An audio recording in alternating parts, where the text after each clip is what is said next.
যুক্তরাষ্ট্রকে চাপ দিতে নতুন কৌশল সাজিয়েছে ইরান। এবার খাবারের বদলে গুলি খেয়ে জীবনের ইতি টানল গাজার শিশু আমির। ইয়েমেনের ড্রোন হামলায় আবারও বিপর্যস্ত ইসরায়েল। এতে আবারও প্রমাণ হলো ইয়েমেনের হামলা ঠেকাতে ব্যর্থ এই দেশটি।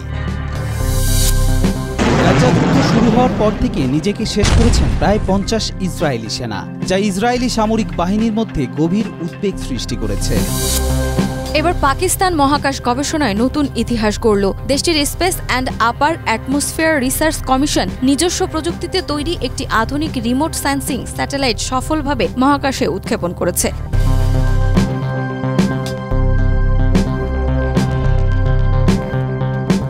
যুক্তরাষ্ট্রকে চাপ দিতে নতুন কৌশল সাজিয়েছে ইরান। পরমাণু আলোচনায় পুনরায় বসার আগে যুক্তরাষ্ট্র ও ইসরায়েলের কাছে ক্ষতিপূরণ ও নিশ্চয়তা দাবি করেছে ইরান। তেহরান স্পষ্ট করে জানিয়েছে, পূর্ববর্তী আগ্রাসনের ব্যাখ্যা ও ক্ষতিপূরণ ছাড়া আলোচনার টেবিলে ফেরা সম্ভব নয়। এটি মূলত ইরান কর্তৃক যুক্তরাষ্ট্রকে আটকাতে নতুন ছক। কালার এক্সপার্ট, জর্জ স্যাপ এবং মাইল্ড অন হ্যান্ডস টেকনোলজি সমৃদ্ধ অরিক্স ক্রিস্টাল ওয়াশ আপনার লন্ড্রি এক্সপার্ট। ব্রিটিশ দৈনিক ফাইন্যান্সিয়াল টাইমসকে দেওয়া এক সাক্ষাৎকারে ইরানের পররাষ্ট্রমন্ত্রী আব্বাস আরাকচি বলেন, তারা আমাদের আক্রমণ করল, তখন আমরা আলোচনার মধ্যেই ছিলাম। এখন তারা যদি সত্যি আলোচনায় ফিরতে চায় তাহলে তার আগে ক্ষতিপূরণ দিতে হবে এবং নিশ্চয়তা দিতে হবে যেন এমন আর হবে না। পর্যবেক্ষকরা মনে করছেন এটি ইরানের একটি চাপ তৈরির কৌশল। ইরান চাইছে যুক্তরাষ্ট্র দায় স্বীকার, ক্ষতিপূরণ ও ভবিষ্যতের নিশ্চয়তা, এই তিনটি ধাপ পূরণ না করলে তাদের আলোচনার বৈধতা দেয়া হবে না। গত 13 জুন ইসরায়েল ইরানে হামলা চালিয়ে কয়েকজন সামরিক কর্মকর্তা ও পরমাণু বিজ্ঞানীকে হত্যা করে। এরপর যুক্তরাষ্ট্র ইরানের 3টি পরমাণু স্থাপনায় বিমান হামলা চালায়, যা আন্তর্জাতিক আইনের লঙ্ঘন। এর জবাবে ইরানও দখলকৃত ফিলিস্তিন ও কাতারে অবস্থিত মার্কিন ঘাঁটিতে পাল্টা হামলা চালায়।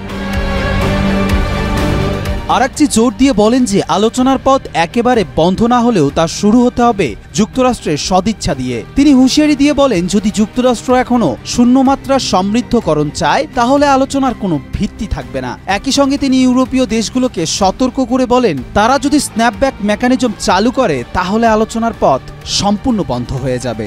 এবার খাবারের বদলে গুলি খেয়ে জীবনের ইতি টানল গাজার শিশু আমির। তীব্র ক্ষুধার যন্ত্রণায় 12 কিলোমিটার পথ হেঁটে এসে খাবার নিয়ে হাসি মুখে ফেরা হলো না তার। গাজা উপত্যকায় সেই বিভীষিকাময় বাস্তবতার নির্মম সাক্ষী ছিল 12 বছর বয়সী আমির। ক্ষুধার্ত আমির খাবারের আশায় হেঁটে আসে দীর্ঘ 12 কিলোমিটার পথ। ত্রাণকেন্দ্রে পৌঁছলেও সে ফিরে যেতে পারেনি নিরাপদে। হাতে চাল পাওয়ার কয়েক মিনিটের মধ্যেই বর্বর ইসরায়েলি সেনাদের গুলিতে নিথর হয়ে যায় তার ছোট্ট দেহ। ঘটনাটি সামনে এসেছে যুক্তরাষ্ট্রের অবসরপ্রাপ্ত সেনা কর্মকর্তা অ্যান্থনি আগুইলার, যিনি গাজায় বিতর্কিত গাজা হিউম্যানিটেরিয়ান ফাউন্ডেশন GHF এর ত্রাণ কেন্দ্রে নিরাপত্তার কাজে নিয়োজিত ছিলেন।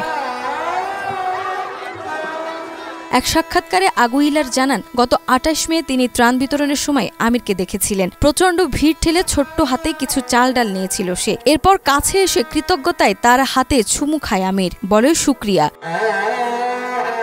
কিন্তু এই মুহূর্তই যেন ছিল তার জীবনের শেষ সৌন্দর্য। ত্রাণ কেন্দ্র থেকে কিছু দূর যেতেই শুরু হয় নির্বিচার গুলিবর্ষণ। সাধারণ ফিলিস্তিনিদের লক্ষ্য করে চালানো সেই গুলিতে প্রাণ হারায় ছোট্ট আমির। উল্লেখ্য, আন্তর্জাতিক সহায়তা কেন্দ্রগুলোর কার্যক্রম বন্ধ করে ইসরায়েল ও যুক্তরাষ্ট্র মিলে GHF নামের একটি বিতর্কিত সংগঠনের মাধ্যমে ত্রাণ দেওয়ার সিদ্ধান্ত নেয়। তবে এসব কেন্দ্রে ত্রাণ নিতে গিয়েই এখন পর্যন্ত 1000-এরও বেশি ফিলিস্তিনি নিহত হয়েছেন। আমিরের এই করুণ পরিণতি যেন গাজার প্রতিটি শিশুর জীবনের প্রতিচ্ছবি, যেখানে ক্ষুধা মেটাতে পারলেও বাঁচার নিশ্চয়তা নেই। ইয়েমেনের ড্রোন হামলায় আবারও বিপর্যস্ত ইসরায়েল। এতে আবারও প্রমাণ হলো ইয়েমেনের হামলা ঠেকাতে ব্যর্থ এই দেশটি। গাজায় ইসরায়েলের চলমান আগ্রাসন ও অবরোধের প্রতিবাদে ইয়েমেনের বিদ্রোহীরা একের পর এক ড্রোন ও ক্ষেপণাস্ত্র হামলা চালিয়ে ইসরায়েলকে অস্থির করে তুলেছে। 31 জুলাই শাফাক নিউজের এক প্রতিবেদন অনুযায়ী ইয়েমেনের বিদ্রোহীরা ইসরায়েলের 3টি গুরুত্বপূর্ণ স্থানে 5টি ড্রোন হামলা চালিয়েছে। এক বিবৃতিতে ইয়েমেনের বিদ্রোহী গোষ্ঠী জানায়, প্রথম হামলায় ইসরায়েলের অধিকৃত ইয়াফা এলাকার একটি গুরুত্বপূর্ণ লক্ষ্যবস্তুতে দুটি ড্রোন আঘাত হানে। এরপর দ্বিতীয় ও তৃতীয় দফায় আশকেলেন ও নেগেভ অঞ্চলে ইসরায়েলি সামরিক স্থাপনা লক্ষ্য করে আরও 3টি ড্রোন হামলা চালানো হয়। বিবৃতিতে বলা হয়েছে, সবগুলো অভিযান সফল হয়েছে। বিদ্রোহীরা আরও হুঁশিয়ারি দিয়েছে যে যতদিন পর্যন্ত গাজায় আগ্রাসন বন্ধ না হবে এবং অবরোধ প্রত্যাহার করা না হবে ততদিন পর্যন্ত তাদের হামলা অব্যাহত থাকবে। এদিকে ইসরায়েলি সেনাবাহিনী কেবল একটি ড্রোন সফলভাবে ভূপাতিত করার দাবি করেছে, যা ইয়েমেনের ড্রোন হামলার সাফল্যের আংশিক হলেও স্বীকার করে। ইয়েমেনের এই বিদ্রোহী গোষ্ঠী সম্প্রতি ইসরায়েলের বিরুদ্ধে সামরিক অভিযানের নতুন ধাপ শুরুর ঘোষণা দিয়েছিল। তারা জানিয়েছে, এখন থেকে যেসব কোম্পানি ইসরায়েলি বন্দর ব্যবহার করে তাদের মালিকানাধীন জাহাজগুলোকেও তাদের সম্প্রসারিত নৌ অবরোধের আওতায় আনা হবে। ইয়েমেনের এই লাগাতার হামলায় ইসরায়েলের নিরাপত্তা ব্যবস্থার কার্যকারিতা নিয়ে নতুন করে প্রশ্ন তুলেছে। কবির চৌধুরী, জয়, মাই টিভি। গাজা যুদ্ধ শুরু হওয়ার পর থেকে নিজেকে শেষ করেছেন প্রায় 50 ইসরায়েলি সেনা, যা ইসরায়েলি সামরিক বাহিনীর মধ্যে গভীর উদ্বেগ সৃষ্টি করেছে। 30 জুলাই ইসরায়েলি দৈনিক হারেজ এই চাঞ্চল্যকর তথ্য প্রকাশ করেছে, যেখানে বলা হয়েছে যে 2023 সালের অক্টোবর থেকে গাজায় হামলা শুরু করার পর সেনাবাহিনীতে আত্মহত্যার হার আশঙ্কাজনক হারে বাড়ছে।